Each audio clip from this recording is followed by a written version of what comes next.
Two U.S. Air Force planes taking part in defensive operations against Iran arrived at a British air base on Sunday, March 8th.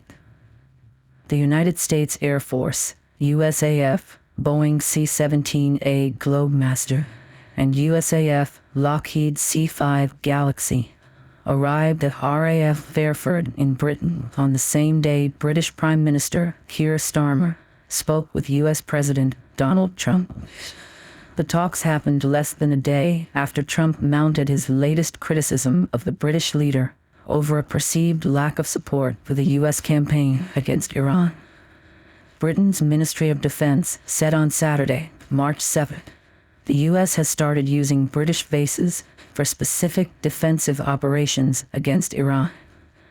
Starmer has defended his decision not to allow U.S. forces to use British bases to support initial strikes on Iran, saying he needed to be satisfied that any military action was legal and well-planned. He later granted U.S. forces permission to use British bases for what he called defensive strikes against Iranian missiles in storage depots or launchers.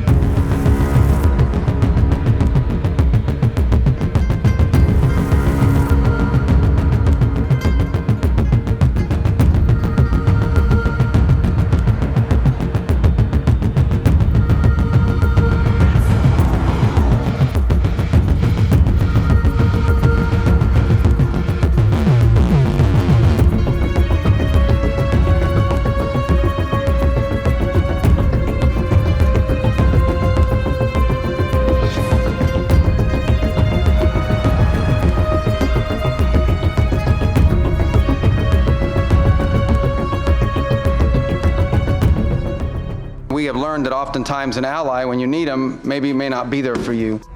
We want the world to see that when you are a friend and an ally of the United States, it is a good thing. Thank you, Mr. President. I want to thank all the leaders that are here today. I'll be very brief.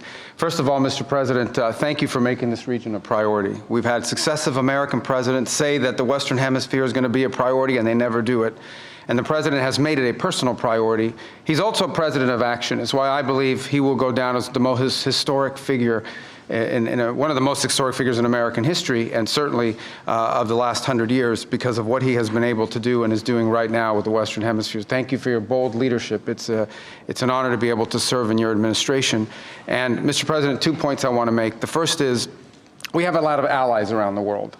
And we are grateful for our allies. And the countries represented here today, all 12 of the leaders here, are allies. But they're more than allies. They're friends. At a time when we have learned that oftentimes an ally, when you need them, maybe may not be there for you. These are countries that have been there for us, and these are leaders that are not just allies, they are friends. And they are always willing to work and cooperate with the United States. And we're grateful for them. And as you said, Mr. President, these are also countries with extraordinary potential. Some are fulfilling it, some are well on their way to fulfilling it, and this is important. We want to be a partner with you in that. We want the world to see that when you are a friend and an ally of the United States, it is a good thing. It's reciprocated. It comes back the other way as well. And so the fact the President is here today and making this a priority is so critical.